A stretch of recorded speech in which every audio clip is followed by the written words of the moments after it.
Example એટલે સ્વાધ્યાયના અને વધારાના સ્વાધ્યાયના જે એક્ઝામ્પલ્સ છે એ આજના લેક્ચરની અંદર આપણે સોલ્વ કરવાના છીએ. વિદ્યાર્થી મિત્રો, સ્વાધ્યાયનું જે એક્ઝામ્પલ છે, એક્ઝામ્પલ નંબર 7.11 કે આકૃતિમાં ચલિત બદલી શકાય તેવું આવૃત્તિ વાળો 230 વોલ્ટનો એસી સ્ત્રોત એલસીઆર પરિપથ સાથે જોડેલો છે. એટલે પહેલામાં પહેલી વસ્તુ તો એક એલસીઆર પરિપથ કે જેમાં એક ઇન્ડક્ટર હોય, એક કેપેસિટર હોય અને એક અવરોધ હોય. આ ત્રણેય ઘટકો છે એ શ્રેણીમાં જોડેલા હોય અને એની સાથે એક પ્રાપ્તિ સ્થાન એસી છે, જે જનરલી આપણે V = Vm sin omega t લેતા હોય છે. એમાંથી જે ઓમેગા છે એ 2πf છે એની વેલ્યુ. તો એમાં એસી સ્ત્રોત છે એની આકૃતિમાં ચલિત બદલી શકાય તેવો આવૃત્તિ, એટલે આ એફ બદલી શકાય એવી આવૃત્તિ વાળો કોઈ સોર્સ છે. હવે આ ઇન્ડક્ટર છે, આ કેપેસિટર છે અને આ અવરોધ છે. ત્રણેયનું જોડાણ શ્રેણીમાં કરેલું છે એટલે એલસીઆર એસી શ્રેણી પરિપથ છે. 230 વોલ્ટ એસી સ્ત્રોત એલસીઆર પરિપથ સાથે જોડેલ છે, જ્યાં એલ બરાબર 5 હેનરી, સી બરાબર 80 માઇક્રોફેરાડે અને આર બરાબર 40 ઓહમ છે. એટલે જે કંઈ આપણને ક્વેશ્ચનની અંદર વિગત આપેલી છે અને નોંધી લઈએ. 5 હેનરી, સી બરાબર 80 માઇક્રોફેરાડે એટલે 80 ગુણ્યા 10⁻6 ફેરાડે થાય અને અવરોધ છે એની વેલ્યુ 40 ઓહમ છે. આ ત્રણ ઘટકો છે એની કિંમતો તમને આપી દીધી છે. આ મુજબના ઘટકો છે એને જોડી દેવામાં આવેલા છે. હવે પરિપથને અનુનાદની સ્થિતિમાં લાવવા માટે સ્ત્રોતની આવૃત્તિ. સૌથી પહેલા પરિપથને અનુનાદ ની સ્થિતિમાં લાવવા માટે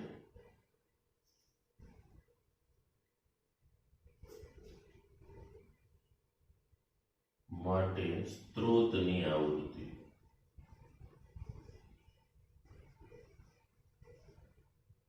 સ્ત્રોતની આવૃત્તિ એટલે આપણે એફ શોધવાનું છે. તો પહેલા તો અનુનાદ વખતે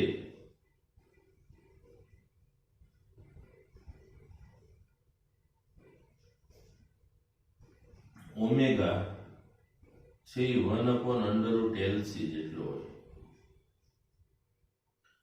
ઓમેગા છે એની જગ્યાએ આપણે 2πf મૂકી દઈએ તો 1/√LC થઈ ગયું. એમાંથી f ને કરતા બનાવી દઈએ તો 1/2π√LC છે. હવે એની કિંમતો મૂકી દઈએ તો 1/2π√L એટલે 5 આપેલા છે. સી ની કિંમત આપણને આપી દીધી છે 80 માઇક્રોફેરાડ એટલે 10⁻6 છે. તો આવૃત્તિ આપણે શોધી નાખશું. 8×40 એટલે 400, 400 નો વર્ગમૂળ 20 થશે એટલે 1/2π × 20 × 10⁻3. 10⁻6 છે એનું વર્ગમૂળ 10⁻3 થશે. હવે f બરાબર 10⁻3 ઉપર જશે એટલે 1000 લખાય છે ઉપર 10⁻3 પ્લસ હોય 2π × 20 થયું. એક મીંડું કેન્સલ કરી દઈએ, 4 છે એટલે અહીંયા 25 આવશે, એટલે f બરાબર 25 ના છેદમાં પાઈ એટલે 3.14 પાઈની કિંમત મૂકી દે. તો આવૃત્તિ છે એ 8 તેરી 24 થાય, એટલે 1 વધે 11, 8 એકા 8,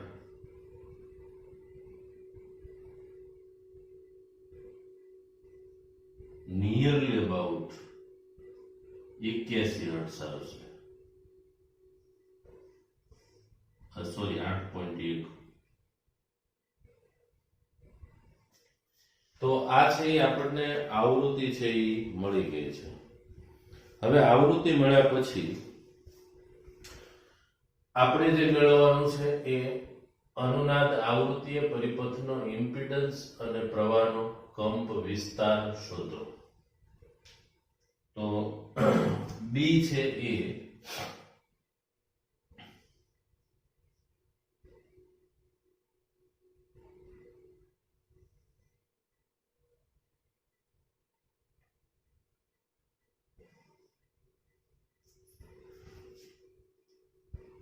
અનુનાદ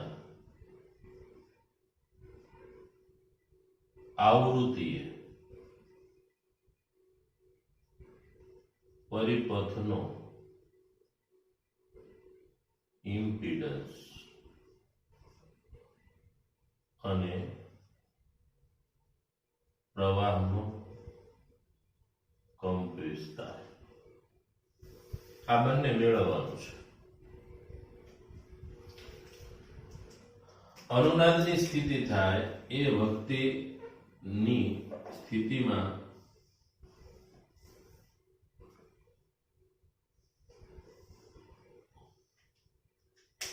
આપણને ખ્યાલ છે કે અનુનાદ વખતે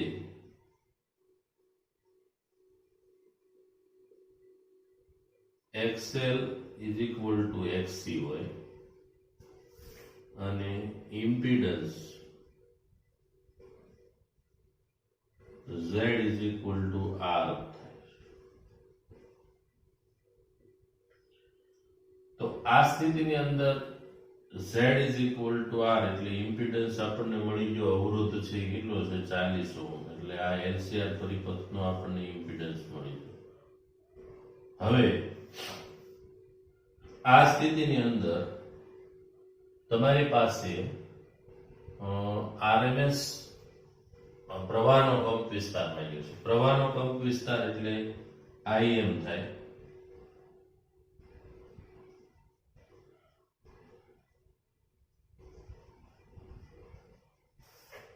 IM બરાબર VM upon Z થાય.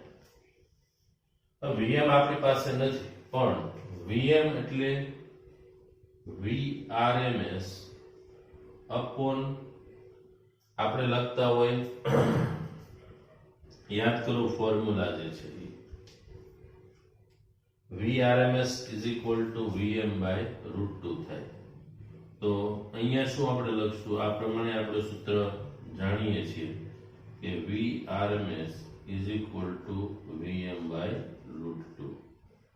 તો VM is equal to શું લખાય, તો કે √2 into VRMS.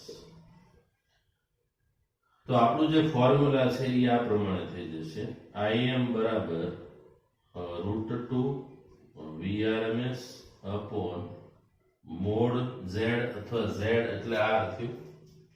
તો અહીંયા √2 એમ નામ રહેશે, VRMS એટલે 230 અને R એટલે અવરોધ 40 છે.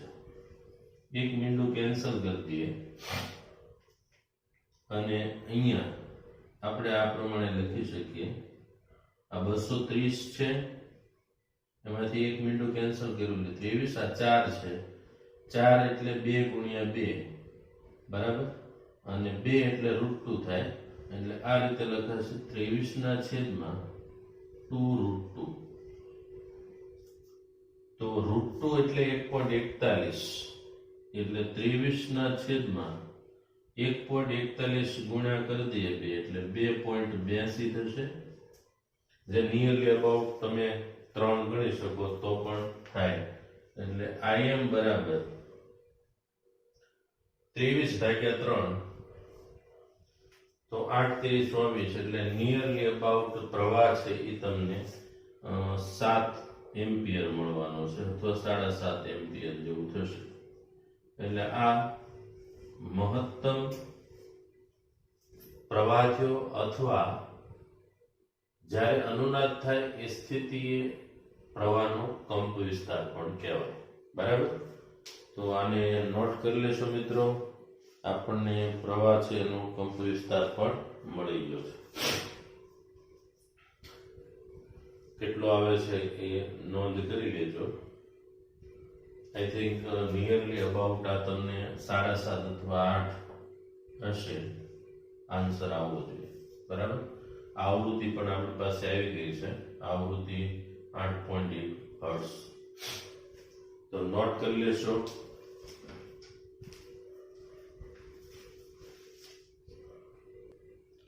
હવે વિદ્યાર્થી મિત્ર એનો જે ત્રીજો વિભાગ છે સી કે પરિપથના ત્રણેય ઘટકોના બે છેડા વચ્ચેનો આરએમએસ વોલ્ટેજ શોધો અને દર્શાવો કે અનુનાદ આવૃત્તિઓ LC સંયોજનના બે છેડા વચ્ચેનો સ્થિતિમાનનો તફાવત શૂન્ય છે. સૌથી પહેલા તો તમારે પરિપથના ત્રણેય ઘટકો છે એના બે છેડા વચ્ચેના PD જોતો હોય તો આ ઇન્ડક્ટર છે. એ ઇન્ડક્ટરના બે છેડા વચ્ચેનો PD એને આપણે VL કહી દઈએ. એવી જ રીતે કેપેસિટરના બે છેડા વચ્ચેનો PD એને VC કહી દઈએ અને અવરોધના બે છેડા વચ્ચેનો PD એને VR કહી દઈએ. PD એટલે મિત્રો જે તે ઘટકમાંથી પસાર થતો પ્રવાહ ગુણ્યા એનો અવરોધ થાય. તો આ સ્થિતિની અંદર જે સી ક્વેશ્ચન છે એના જવાબ મેળવવા માટે સૌથી પહેલા તો તમારે અવરોધ છે એના બે છેડા વચ્ચેનો PD મેળવવું હોય તો IRMS પ્રવાહ ગુણ્યા અવરોધ કરીએ તો આપણને VR મળે. એવી જ રીતે VC એટલે IRMS into XC થાય અને VL એટલે IRMS into XL થાય. તો પ્રવાહ પહેલા મેળવી લઈએ. LCR પરિપથ માં વહેતો IRMS પ્રવાહ. IRMS એટલે આપણે લખીએ છીએ VRMS upon Z. પણ અનુનાદની સ્થિતિએ Z બરાબર R હોય છે.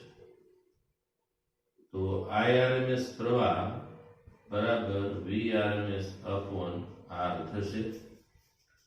IRMS આપણે શોધી નાખીએ. IRMS is equal to VRMS એટલે વોલ્ટેજ આપણી પાસે ઓલરેડી હતા 230 છેદમાં અવરોધ એટલે 40.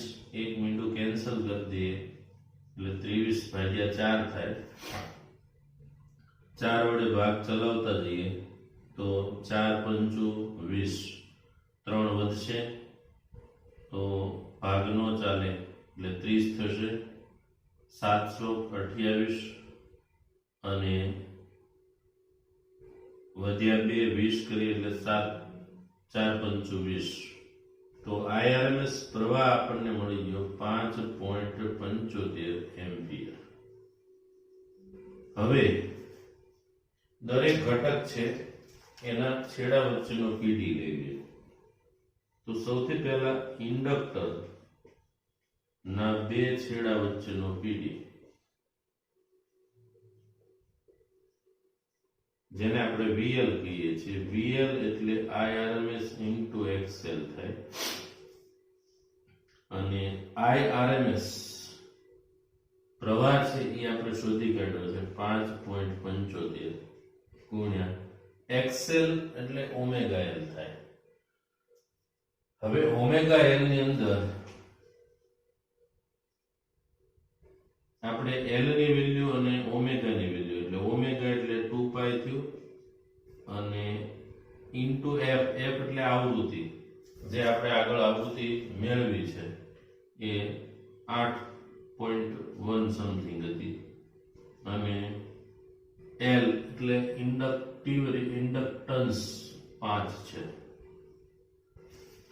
તો આના બે છેડા વચ્ચેનો પીડી એ પણ આપણે જોઈ લઈએ કેટલા વોલ્ટ આવે છે.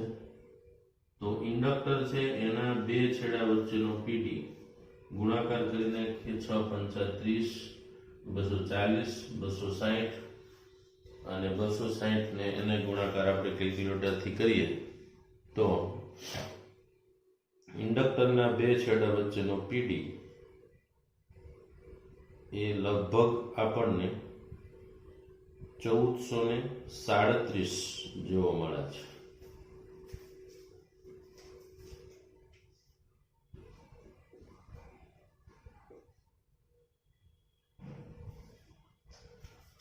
હવે આપણે જે મેળવવાનું છે એ કેપેસિટરના બે છેડા વચ્ચેનો પીડી.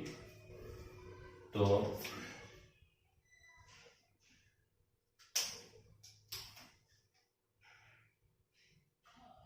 કેપેસિટર ના બે છેડા વચ્ચેનો પીડી. કેપેસિટરના બે છેડા વચ્ચેનો પીડી અને વીસી કહી દો. વીસી એટલે આપણે કહીએ છીએ આઈઆરએમએસ, એમાંથી પસાર થતો પ્રવાહ ગુણ્યા એક્સસી, એટલે અહીંયા લખાશે આઈઆરએમએસ ઇન્ટુ એક્સસી એટલે 1/ωc થશે. તો આઈઆરએમએસ પ્રવાહ છે આપણને 5.75 મળે છે, અને ઓમેગા એટલે 2 પાઈ, એફ એટલે 8.1 અને સી એટલે કેપેસિટન્સ આપણને આપી દીધું છે 80 માઇક્રોફેરાડ એટલે 10⁻⁻6. તો વીસી એ કેપેસિટરના બે છેડા વચ્ચેના વોલ્ટેજ થયા, જેને આપણે પીડી પણ કહીએ, જે આપણે કેલ્ક્યુલેટરથી ચેક કરી લઈએ કે એનો આન્સર છે એ કેટલો આપણને મળે છે. તો કેપેસિટરના બે છેડા વચ્ચેનો પીડી છે એ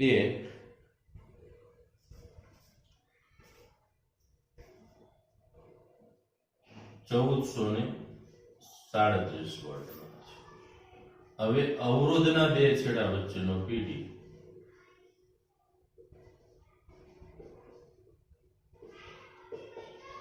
અવરોધના બે છેડા વચ્ચેનો પીડી એટલે VR બરાબર IRMS ઇન્ટુ R થાય. IRMS છે એ આપણને મળી ગયા છે 5.75 અને એને ગુણ્યા R એટલે અવરોધ જે 40 છે.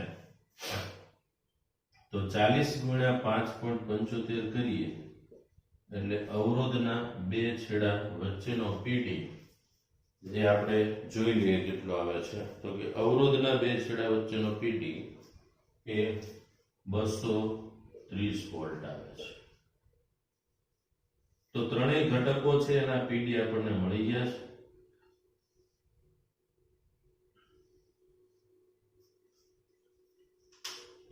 હવે એલસી સંયોજનના બે છેડા વચ્ચેનો પીડી એટલે એલ અને સી છે, તો એના બે છેડા વચ્ચેનો પીડી એને વીએલસી કહીએ.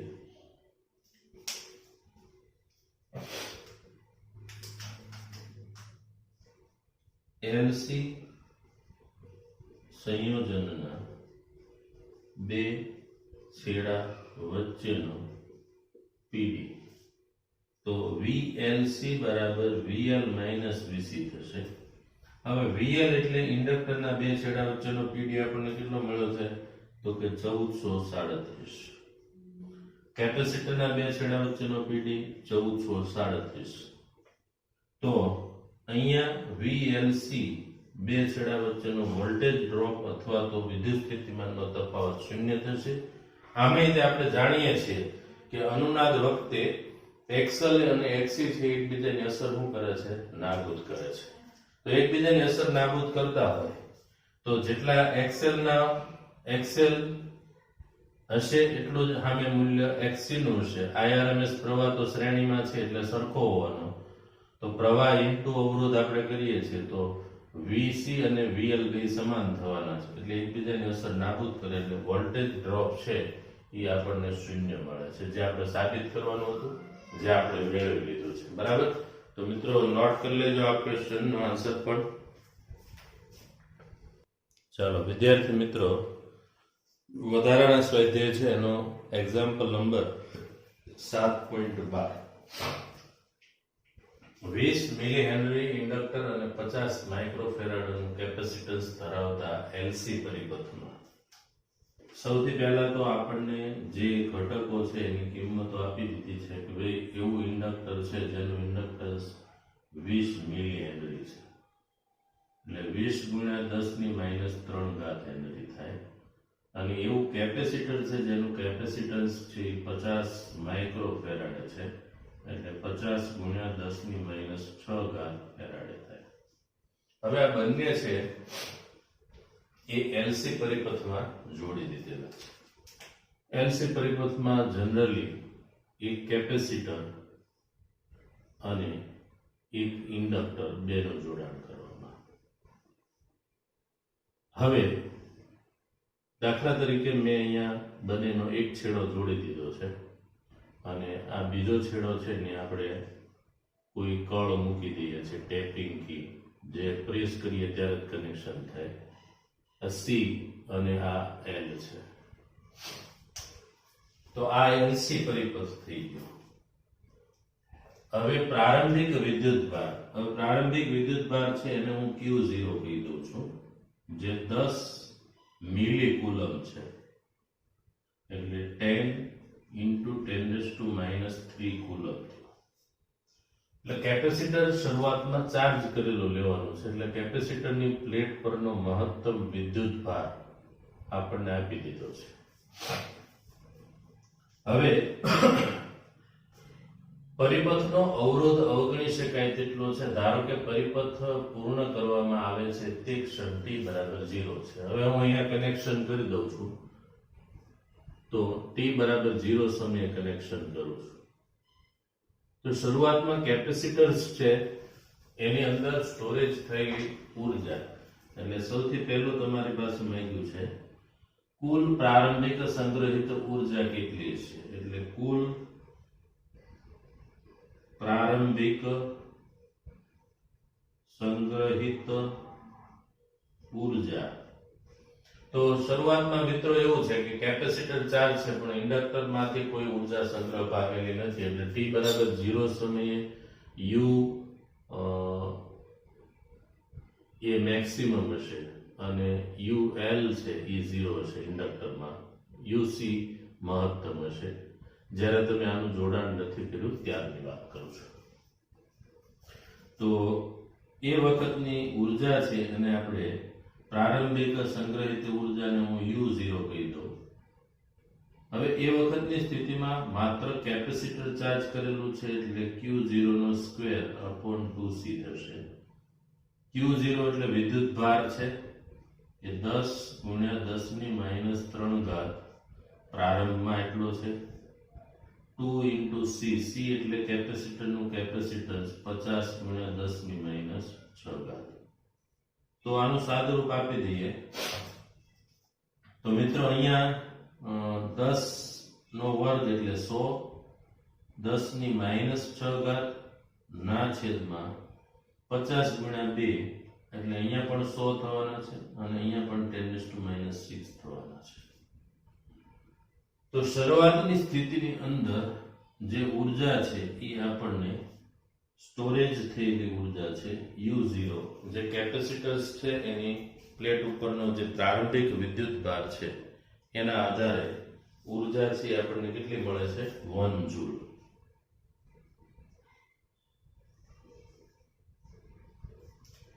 હવે મિત્રો બીજો જે વિભાગ આપણે ગણતરી કરવાની છે, આમાં પૂછવું છે એલસી દોલનો દરમિયાન સંરક્ષણ થશે. તો આપણે અહીંયા લખવાનું છે કે એલસી દોલનો દરમિયાન ઉર્જાનો વ્યય થતો નથી, માટે સંરક્ષણ થશે.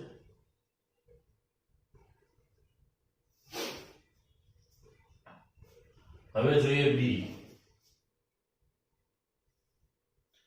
પરિપથની પ્રાકૃતિક આવૃત્તિ કેટલી છે? પરિપથની પ્રાકૃતિક આવૃત્તિ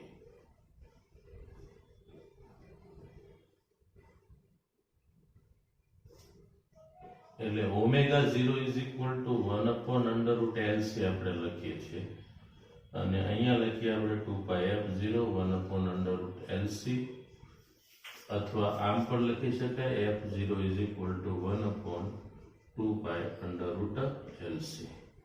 તો f0 is equal to 1 upon 2 pi એમ નામ રહેશે, અથવા પાઈની વેલ્યુ મૂકી દઈએ આપણે 3.14, અને એલસી વર્ગમૂળમાં છે, તો એલ એટલે ઇન્ડક્ટન્સ 20 મિલી હેનરી છે.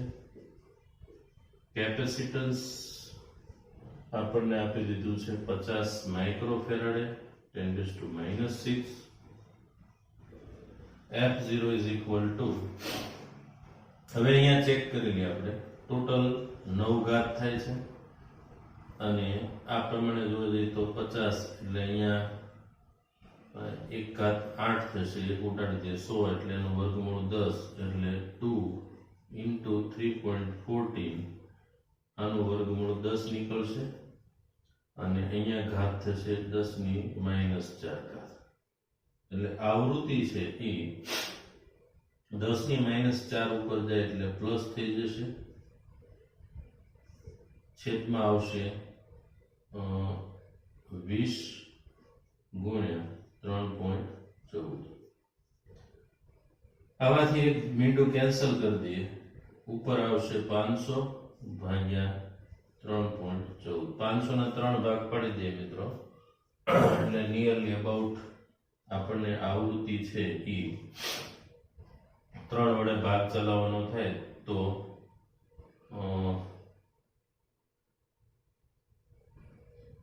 15 તેરી 45, એટલે 5 વધશે 50 થયા.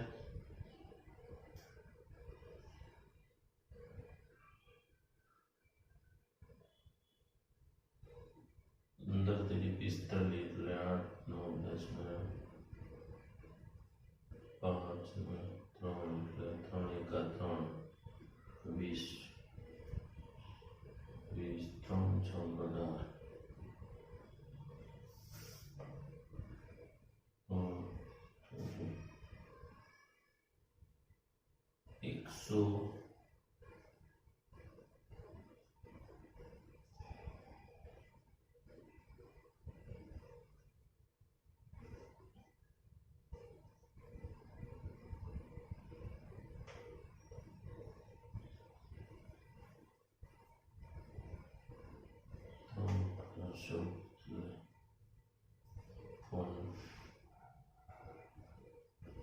160 આજુબાજુ થશે.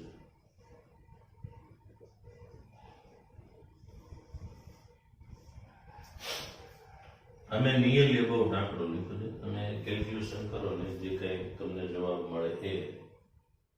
3 હોય તો 160 થાય, એટલે આમ તો 3.14 છે, એટલે થોડુંક ઘટશે થોડુંક, એટલે જે કઈ આવે તે જોઈ લો. નિયરલી અબાઉટ 159 જેટલો આવશે આન્સર. તો આ આવૃત્તિ આપણને મળી ગઈ. નોટ કરી લેજો મિત્રો, પછી સી ડી ને ઈ વિભાગ છે આપણે કેલ્ક્યુલેટ કરીએ. વિદ્યાર્થી મિત્રો, એ બી આપણે સોલ્વ કરી દીધા છે. હવે સી જે છે એને આપણે સોલ્વ કરીએ. કયા સમયે સંગ્રહિત ઉર્જા સંપૂર્ણ વિદ્યુત ઉર્જા રૂપે હશે? સંપૂર્ણ વિદ્યુત ઉર્જા રૂપે એટલે કેપેસિટર છે એમાં સંપૂર્ણ વિદ્યુત ઉર્જા રૂપે સ્ટોરેજ થાય, અને ઇન્ડક્ટર છે એમાં સંપૂર્ણ ચુંબકીય ઉર્જા રૂપે સ્ટોરેજ થાય. એટલે જ્યારે કેપેસિટરની અંદર ઉર્જા શૂન્ય હોય ત્યારે એ બધી જ ઉર્જા છે ઇન્ડક્ટરમાં સ્ટોરેજ થયેલી હોય, ત્યારે ઇન્ડક્ટરની અંદર સ્ટોરેજ થયેલી ચુંબકીય ઉર્જા મહત્તમ હશે, અને જ્યારે ઇન્ડક્ટરની અંદર સ્ટોરેજ થયેલી ઉર્જા છે એ શૂન્ય હોય ત્યારે તમામ ઉર્જા છે એ કેપેસિટરની અંદર સ્ટોરેજ થયેલી છે, કારણ કે એલસી પરિપથની અંદર પાવરનો વ્યય થતો નથી. બરાબર? તો ધારો કે ટી સમયે કેપેસિટર ની પ્લેટ પરનો વિદ્યુત ભાર Q is equal to Q0 cos omega t. આ સૂત્ર અનુસાર કેપેસિટરની પ્લેટ પરનો વિદ્યુત ભાર છે એ બદલાય છે. હવે આ જે Q છે એ t સમયનો વિદ્યુત ભાર છે. તમારે કેપેસિટરની પ્લેટ પરનો વિદ્યુત ભાર મહત્તમ કરવો એટલે કે સંપૂર્ણપણે વિદ્યુત ઉર્જા સ્વરૂપે સ્ટોરેજ કરવું હોય તો જ્યારે સંપૂર્ણ વિદ્યુત ઉર્જા રૂપે ઉર્જા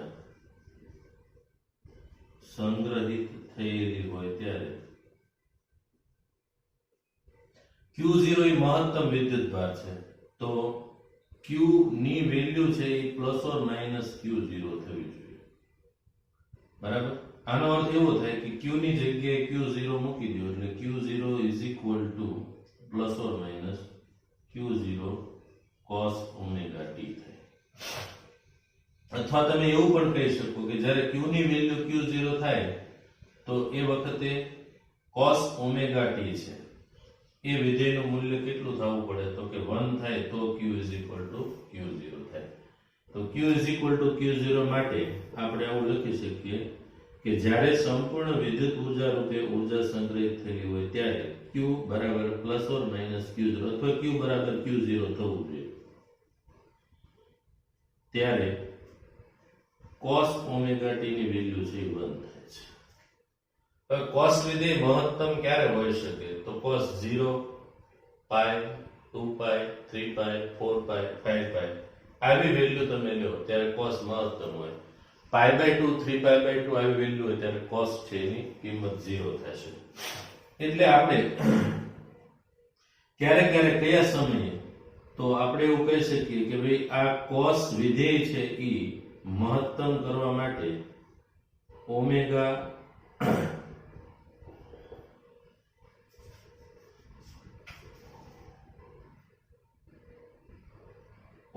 is equal to 2π/t મૂકી દો તો આવું થશે. cos 2π/t into small t is equal to 1. is equal to 1 કરવું છે તો t ની કઈ વેલ્યુ પોસિબલ છે? t ની 0 કિંમત મૂકો તમે તો cos 0 is equal to 1 થશે. બરાબર? હવે t ની કઈ કિંમત મૂકી શકાય તો કે અહીંયા t/2 મૂકો તો શું થાય છે જોઈ લો. t ની t/2 કિંમત મૂકો એટલે t કેન્સલ થઈ જાય અને 2 કેન્સલ થઈ જાય એટલે cos π આવે, cos π એટલે -1 થાય. બરાબર? તો આ પ્રમાણેની કિંમતો છે આપણે t મૂકી દઈએ તો t વેલ્યુ મૂકશો t કેન્સલ થઈ જશે એટલે 2π આવશે. તો આ બધી જ કિંમતો આ બધા જ સમયે જે કેપેસિટર છે એની પ્લેટ પરનો વિદ્યુત ભાર છે મહત્તમ હશે ત્યારે વિદ્યુત ઉર્જા છે એ સંપૂર્ણપણે કેપેસિટરની અંદર સ્ટોરેજ થઈ જશે. આ બધા જ સમયે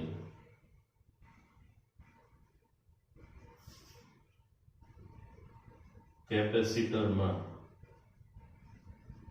સંપૂર્ણપણે વિદ્યુત ઉર્જા સંગ્રહ પામેલી છે. હવે બીજો જે આન્સર છે તમારો આ પહેલો જવાબ છે સી નો એ મેળવો, સી નો બીજો જવાબ છે. હવે કેપેસિટરની અંદર ઉર્જા શૂન્ય કરવી છે તો ક્યારે થઈ શકે તો જ્યારે Q is equal to Q0 cos omega t માં cos omega t is equal two 0 થાય ત્યારે સંપૂર્ણપણે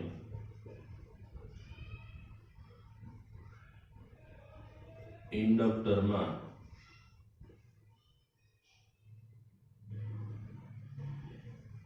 ચુંબકીય ઉર્જા સ્વરૂપે સંગ્રહિત થશે. ચાલો cos omega t equal to 0 કરવાનું છે. તો લખીએ cos ઓમેગા એટલે આપણને ખ્યાલ છે 2 પાઈ t થાય છે. t ની કઈ કઈ કિંમતો મૂકી જેથી જવાબ 0 આવે? તો t ની વેલ્યુ કઈ શક્ય છે? તો કે ભાઈ t ની જગ્યાએ તમે t is equal to t by 2 મૂકો તો શું થશે? તો t કેન્સલ 2 પાઈ આવે છે. તો શું મૂકી શકાય? તો કે cos છે એનું મૂલ્ય ક્યારે 0 હોઈ શકે? તો કે પાઈ બાય 2 હોય, 3 પાઈ બાય 2 હોય, આ પ્રમાણે આવવું જોઈએ. બરાબર છે? તો અહીંયા કઈ કિંમત શક્ય છે સ્મોલ t ની કે જેથી cos પાઈ બાય 2 આવે,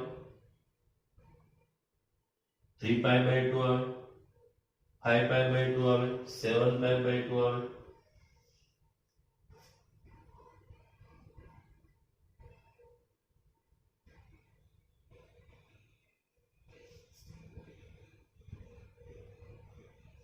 તો t by 4, 3t by 4 આવી વેલ્યુ તમે મૂકતા જાઓ. તો t by 4 મૂકી એટલે આપણને ખ્યાલ છે કે t by 4 t cancel, 2 over pi by 2 આવશે, cos pi by 2 ની કિંમત 0 થશે. તો આ સમયે બધા જ સમયે ઇન્ડક્ટર માં સંગ્રહિત ઉર્જા ઇન્ડક્ટરમાં સંપૂર્ણપણે ઉર્જા સંગ્રહિત થઈ જશે. બરાબર? તો સી છે એના આન્સર પણ મેળવી લીધા. પહેલા નોટ કરી લો, પછી ડી અને ઈ બંને આપણે ચેક કરી લઈએ કે એમાં પણ શું જવાબ આવે છે. તો આ નોટ કરી લેજો મિત્રો.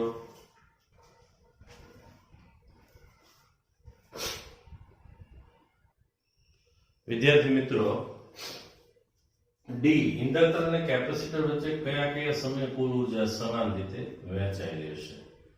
તો આપણને ખ્યાલ છે કે ભાઈ કેપેસિટર છે એમાં સ્ટોરેજ થતી ઉર્જા છે એ Q0 નો સ્ક્વેર અપોન 2C સૂત્ર. Q0 એ કેપેસિટરની પ્લેટ પરનો મહત્તમ વિદ્યુત ભાર છે. તો ઇન્ડક્ટરની અંદર ઉર્જા ક્યારે કેપેસિટર જેટલી થશે, મતલબ બેમાં અડધી અડધી ક્યારે થશે? તો મારે શું કરવું પડે કે ભાઈ કેપેસિટરની ઉર્જા અડધી કરવા માટે તો U0 છે એ મારે હાફ કરવો છે. તો હાફ કરવા માટે અહીંયા Q0 નો સ્ક્વેર છે. તો Q0 નો સ્ક્વેર છે એની જગ્યાએ કઈ કિંમત મૂકવું? તો Q0 નું મૂલ્ય છે જ્યારે √2 માં ભાગનું થાય. એટલે તમે Q0 ની જગ્યાએ Q0 by √2 મૂકી દો તો શું થશે? આ પ્રમાણે મળે. U0 is equal to Q0 વર્ગ upon 2C. હવે U0 બરાબર Q0 by √2 નો સ્ક્વેર ઇન્ટુ 1 by 2C થશે. Q0 ની મેં વેલ્યુ મૂકી દીધી છે એટલે ઉર્જા અડધી થઈ ગઈ. તો આ ઇન્ડક્ટરની ઉર્જા કેપેસિટરની ઉર્જા અડધી થઈ તો બાકીની અડધી ઉર્જા ક્યાં ગઈ હોય? ઇન્ડક્ટરની અંદર. બરાબર? કારણ કે એલસી પરિપથની અંદર પાવરનો વ્યય નથી થતો, ઉર્જાનો વ્યય નથી થતો, તો અવરોધ અવગણ્ય હોય તો એવા સમયે કેપેસિટરની અડધી ઉર્જા હોય તો બાકીની અડધી ઉર્જા છે ઇન્ડક્ટરની અંદર સ્ટોરેજ થયેલી છે. કયા કયા સમયે બેમાં અડધી અડધી ઉર્જા છે? તો કેપેસિટરની પ્લેટ પરનો વિદ્યુતભાર આપણને ખબર છે Q બરાબર Q0 cos ઓમેગા t છે t સમયે. એમાં મારે Q ની વેલ્યુ Q0 by √2 કરવી છે અને ત્યારે ઉર્જા અડધી થાય છે. તો મૂકી દેશું એટલે Q0 કેન્સલ થઈ જશે એટલે cos ઓમેગા t ની વેલ્યુ છે એ 1 by √2 થવી પડે. cos ની કિંમત 1 by √2 ક્યારે મળે? તો કે 45 હોય 45 એટલે લખાય કેવી રીતે π/4 બરાબર તો ઓમેગા ટી છે એની વેલ્યુ π/4 થવી પડે એટલે મેં અહીં સાબિતી આપી છે 1/√2 હોય તો cos ઇન્વર્સ આ પ્રમાણે કરી અને બીજી એક 3π/4 હોય ત્યારે પણ આપણને કારણ કે આખો રાઉન્ડ પૂરો કરીએ એ દરમિયાન π/4 અને 3π/4 છે ત્યારે આપણને આ પ્રમાણે છે એ ઉર્જા અડધી મળે એટલે t/8 જેટલા સમયે પછી 3t/8 જેટલા 5t/8 7t/8 આ સમયે આપણને ઉર્જા છે એ બંનેમાં અડધી અડધી મળે બરાબર છેલ્લો જે વિભાગ છે જો આ પરિપથમાં એક અવરોધ દાખલ કરવામાં આવે હવે અવરોધ દાખલ કરી દઈએ મિત્રો એટલે અવરોધ છે એમાં I2RT અનુસાર ઉષ્મા ઉર્જા સ્વરૂપે વ્યય થાય જે ઉર્જા આપણને પાછી મળવાની નથી તો જો આ પરિપથમાં એક અવરોધ દાખલ કરી દેવામાં આવે તો બધી ઉર્જા છે ઉષ્મા ઉર્જા સ્વરૂપે શું થવાની વ્યય પામવાની છે બરાબર તો આજે જે કઈ એક્ઝામ્પલ્સ ચાલ્યા છે એનું જે કન્ટેન્ટ છે એ ખૂબ ઉપયોગી છે ઘણી વખત આને રિલેટેડ એમસીક્યુ પણ પૂછી શકે અથવા એક્ઝામ્પલ ની અંદર આંકડાકીય ફેરફાર કરીને પણ પૂછતા હોય છે તો ફરજિયાતપણે હોમવર્કમાં લખી મોકલી આપવાના રહેશે બીજી વસ્તુ વધારાના સ્વાધ્યાય છે મેં ફરીથી એક વખત કહી દઉં કોમ્પિટિટિવ પરીક્ષાઓ છે JEE નીટ છે એના બેઝ ઉપરના એક્ઝામ્પલ હોય છે પ્લસ આ પ્રકારના જે બધા જ દાખલાઓ છે વધારે સ્વાધ્યાયના કે જેમાં કન્ટેન્ટ જે હોય એ એક કરતા વધારે કોન્સેપ્ટનો ઉપયોગ હોય પ્લસ એક કરતા વધારે ચેપ્ટર્સ છે એના કોન્સેપ્ટ પણ અંદર મિક્સ આવતા હોય છે બરાબર તો ફરી પાછા નેક્સ્ટ લેક્ચરની અંદર મળશું next time okay thank you